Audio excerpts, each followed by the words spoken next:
Good morning, boys and girls. Good morning, parents. Thank you for joining us here this morning. Good morning, chorus. We start at the very beginning, a very good place to start. When you read, you begin with A, B, C. When you sing, you begin with Do, Re, Mi. Do, Re, Mi. Do, Re, Mi. The first three notes just happen to be Do, Re, Mi. Do, Re, Mi. Do, Re, Mi, Fa, Sol, La, Ti. Do, a deer, a female deer. Re, a tropical sun. Mi, a name I call myself. Fa, a long way to run. So, a little bread. La, a little song. Ti, a chicken bread. That will bring us back to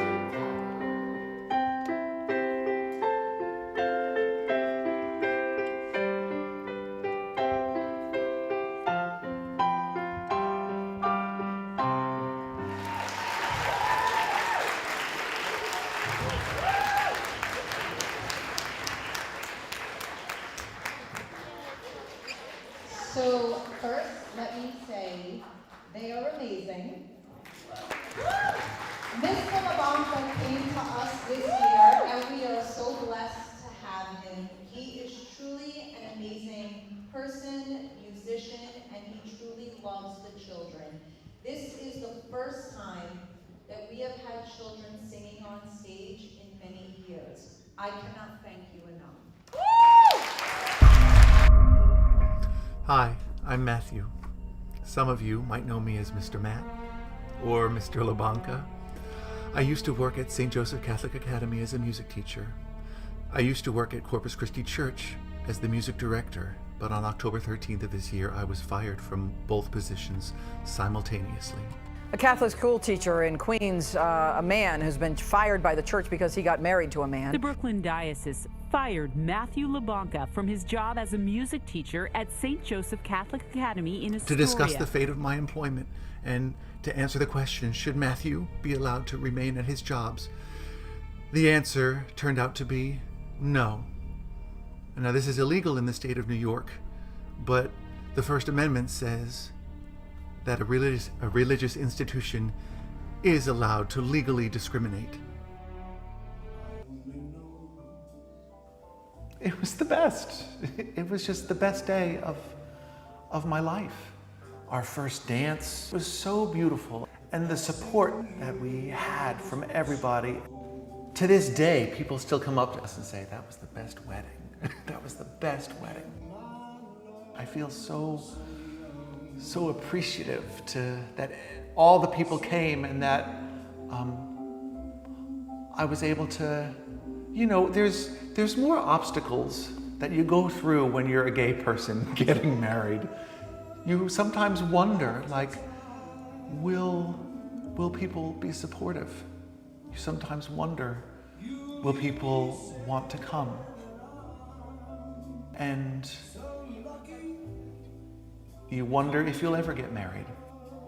I've worked through all of that, and then to find this love in your life, who loves you back and who you create something with, and then to have it celebrated on a day like that it just makes it so special and so sweet and just so wonderful.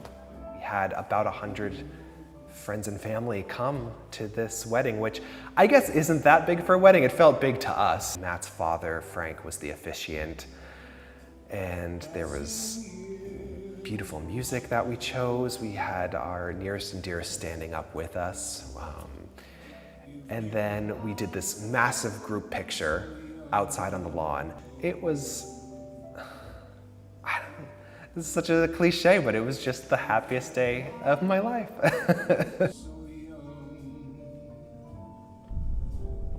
Before Matt was fired from the church and from the school, he came home and told me that something was up.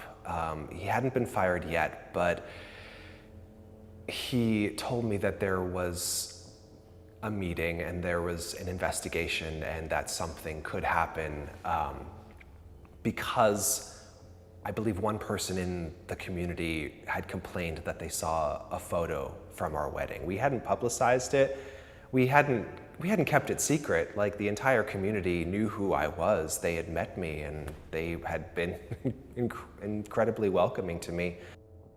He was sad and hurt and confused. Like, how could he work in this community for all these years, being openly gay, being open about our relationship as a couple, and then to suddenly lose it all? When this all happened, parents started talking.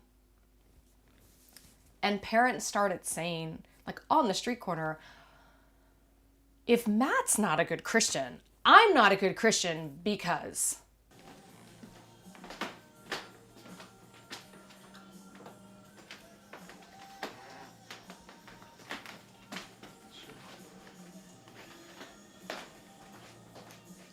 I'm Bill, by the way.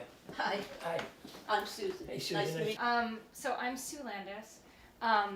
I've known Matthew for how long? I don't know. I've lived here for about 6 years, so probably about 6 years. He was my kid's teacher, he was music director at the church where we were going, a neighbor. So much love. The kids had so much love for him. The faculty, the parents, like, everybody knew what a treasure we had.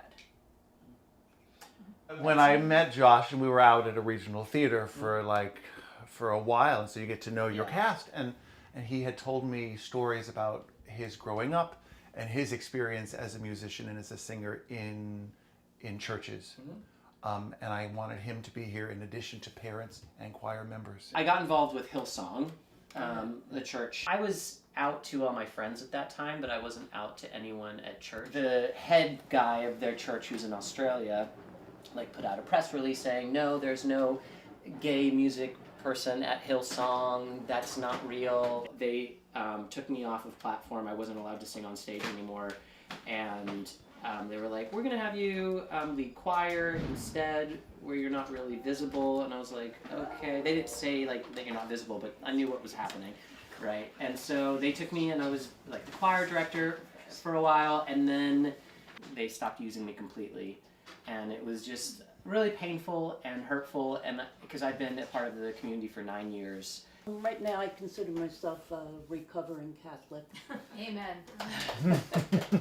I can't do it anymore. I mean, I have been on the edge for years. So many things about the church. You know, treatment of women, celibacy thing, makes no sense and probably causes more trouble than it does good. Somebody said to me once, you're always a Catholic.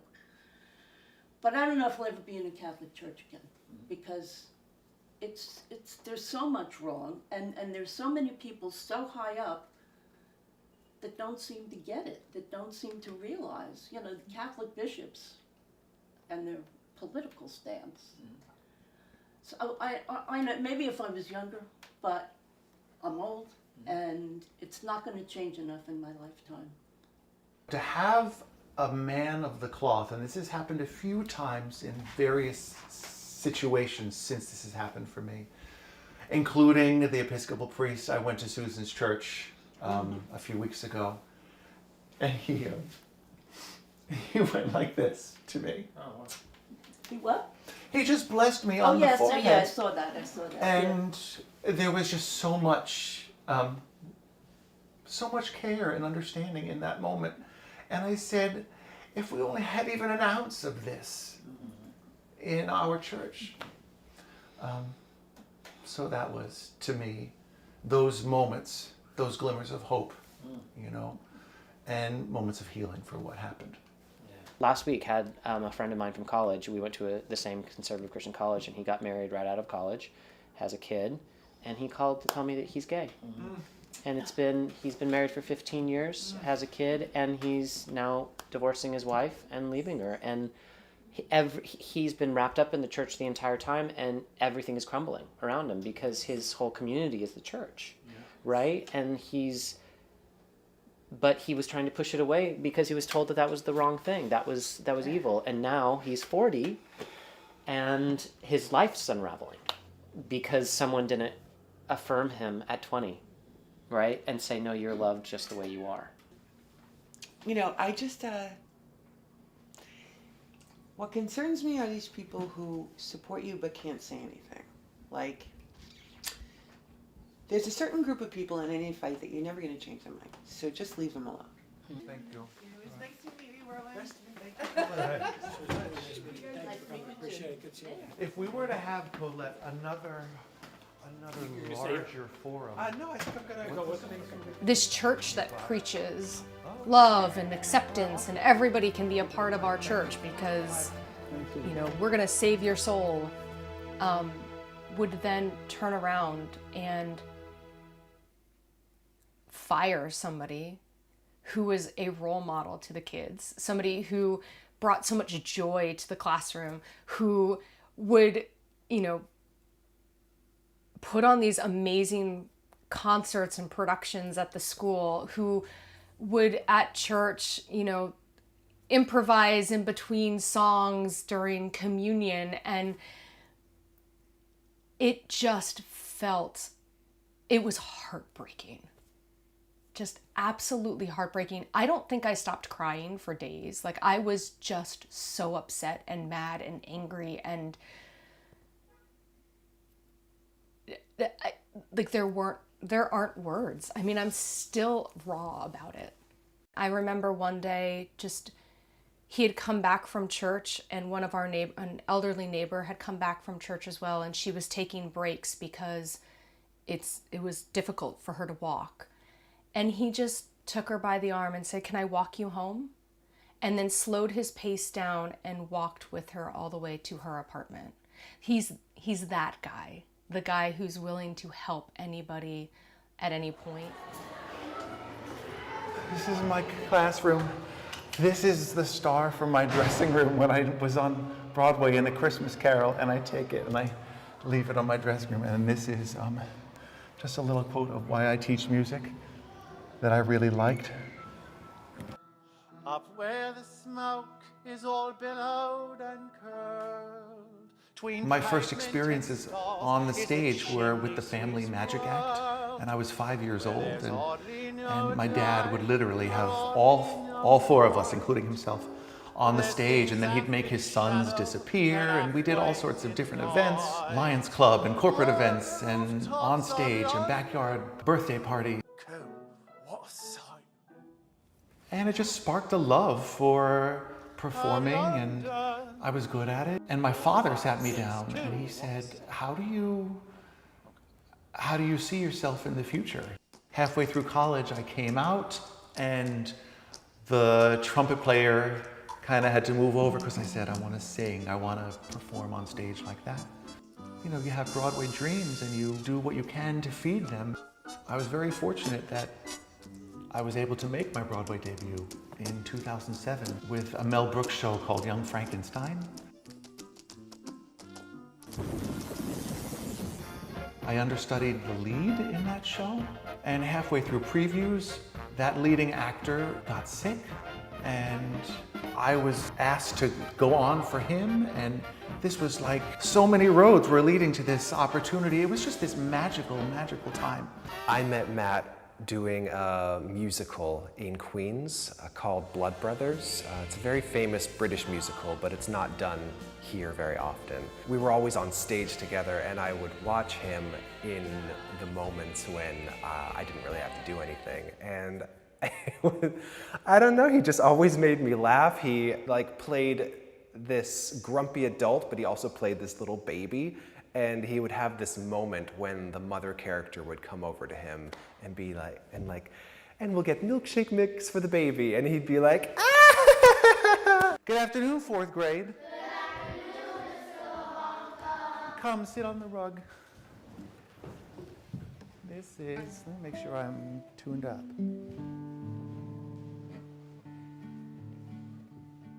When I was just a lad of 10, my father said to me, come here and take a lesson from the lovely lemon tree. Where do the claps go? How many? How many? 3. 3.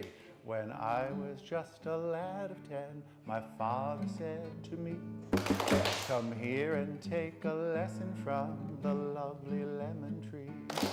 Don't put your faith in love, my boy, my father said to me. I fear you'll find that love is like the lovely lemon tree.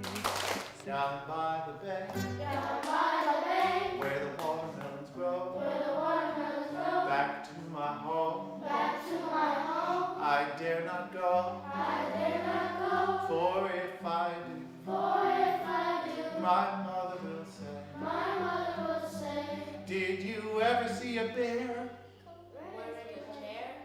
Wearing a chair down by the bay. I was going to say, did you ever see a bear combing his hair or scratching his hair? Back to your black chair, please. Your black chair.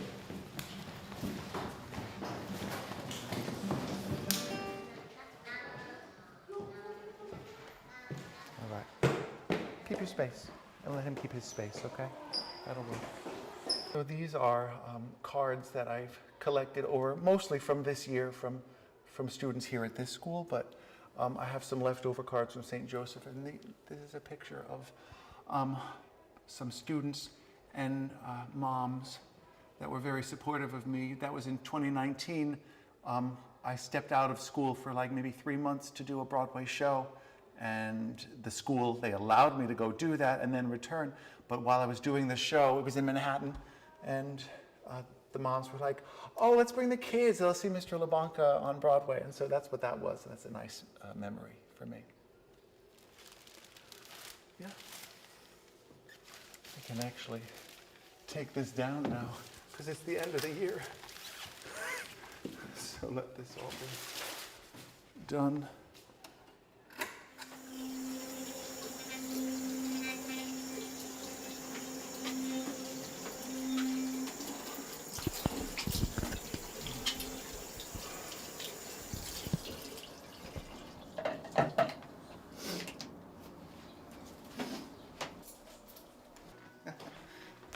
Bro, should I be like Grandpa?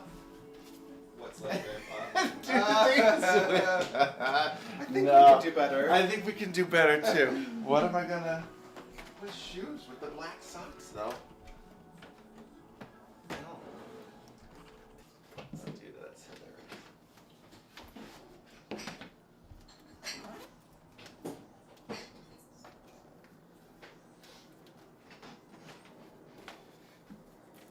You choose from your 20 or 30 pairs, and I will put on my one pair. Your one pair of shoes.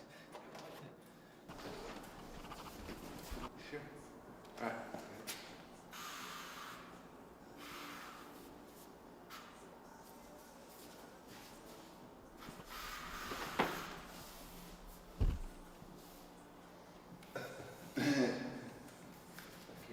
Yeah.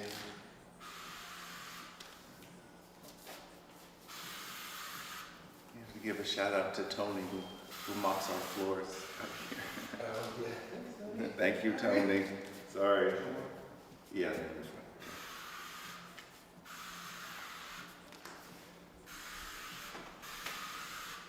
Okay. You? Yeah. All right.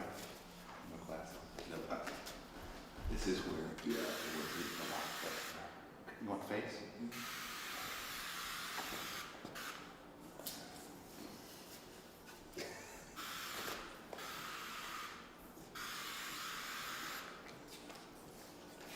Rowan gets really. I do. I'm Irish. We don't like the sun.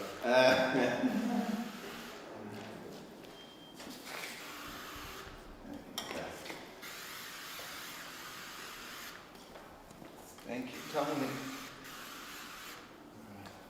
You good? I think so. Yeah. Finally, I get my nose. My nose keeps burning.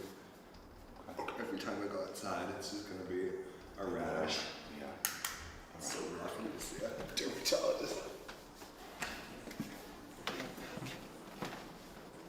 We did it. Did it.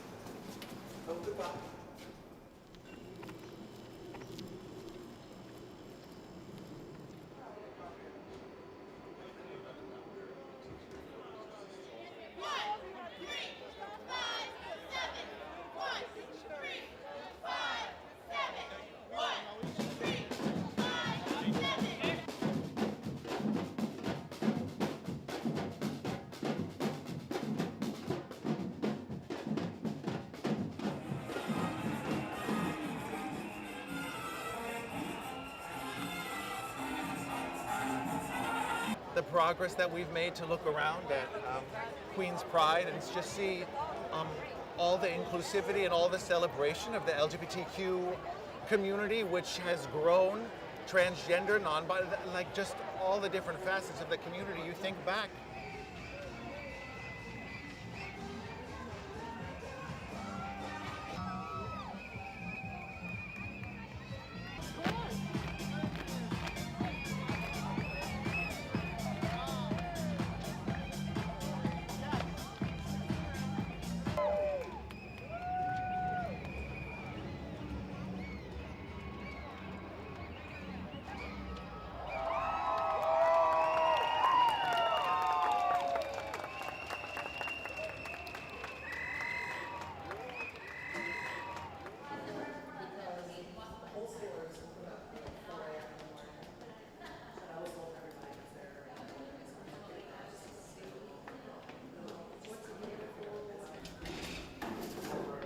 Yeah, right there.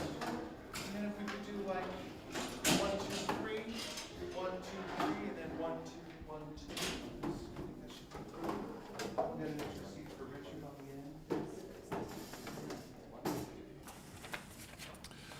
end. We'll go around afterwards. I'd like to do a couple like just round robins if you're able to stay. Just to get like your first impressions, what that was, to get maybe a favorite moment or two, and in general, like where you see any room for improvement. So hi, I'm Stacy. And I'm playing Ellie, Manny's sister-in-law, and Sister Margaret, diocesan employee, and Pura, manifestation of parishioners.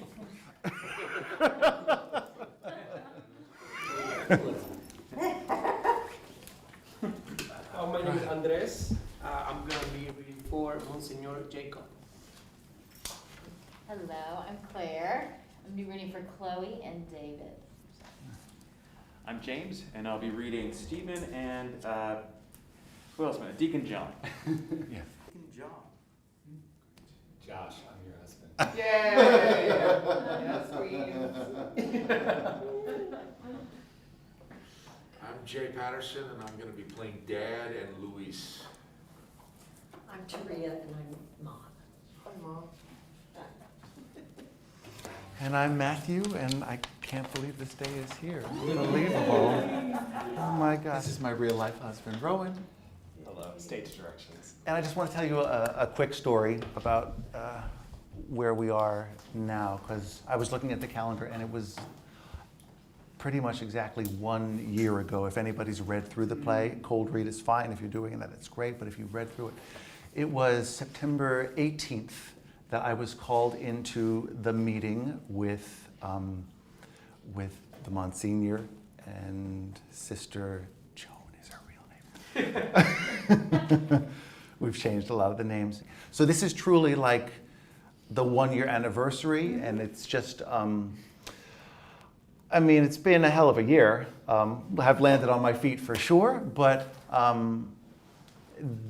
you all being here makes it a lot more sweet than bitter. So I'm very grateful that you're here.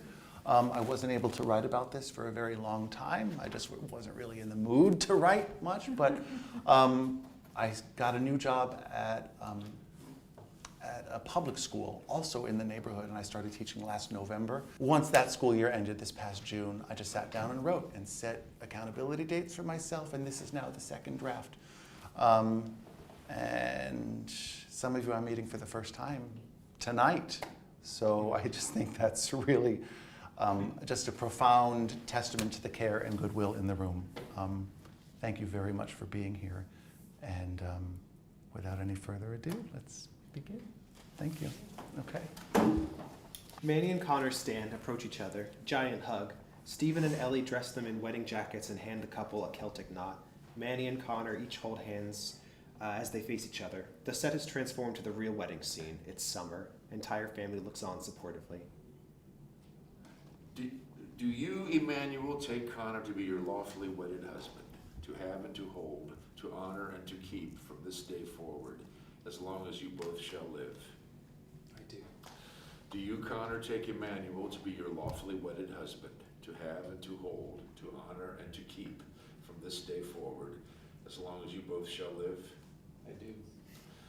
I now pronounce you husbands. Scene 2. Set is transformed to a church basement meeting room.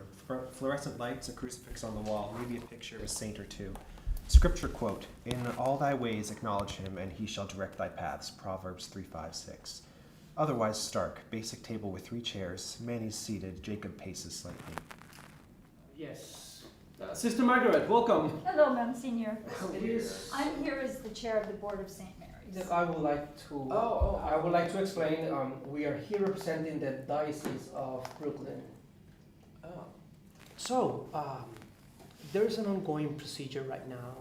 Information was received by the diocese, and at the beginning of August, you had a wedding. This wedding was posted on Facebook. Several parishioners saw it. I did not, because we're not friends in Facebook. And so the wedding appears to be a conflict with the stance of the church in terms of the sacrament of marriage. So we are here to hear your side of the story. Of course, there's always 2 sides of the story. And I think what Monsignor is saying, Manny, is in terms of the conflict, the bottom line is same-sex marriage is not approved by the Catholic Church. That's where we're going, okay? And yet we're going to give you an opportunity, because we don't know if it's a registered state wedding that you had, all right? The contract is comprehensive, of course, and you probably don't even remember what it looked like signing that a number of years ago, but it does say that all employees are to abide by church teachings, and if not, their job could be in jeopardy. The first thing is the nerves at this table right now, the nervousness, all 3 of us, because this is not an easy conversation to have. Not at all. So I just want to acknowledge that first. To help us. Right. Well, I mean, part of me feels like, I mean, to have a meeting like this, and maybe I watch too much Law and Order, but it's almost like, because this is my livelihood, this is a very big part of my life. And I mean, just this week, didn't the Pope kind of speak out about civil unions in favor of them? The Pope has been speaking out about it. And one of the key phrases was that people ought to be able to love whom they love. And I did some research on that, and I got responses back from theologians. And when the Pope makes these comments, that is not church teaching, it's an opinion. He certainly is very compassionate, but this is not something that we just got together on today. This, as you might imagine, had to go to the bishop.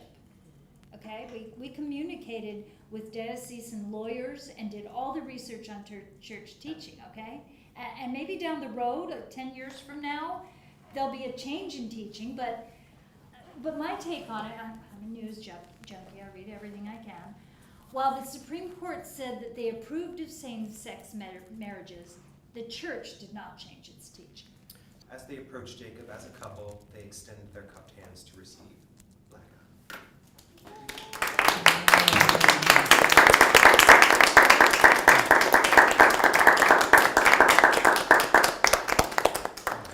Thank you all so much.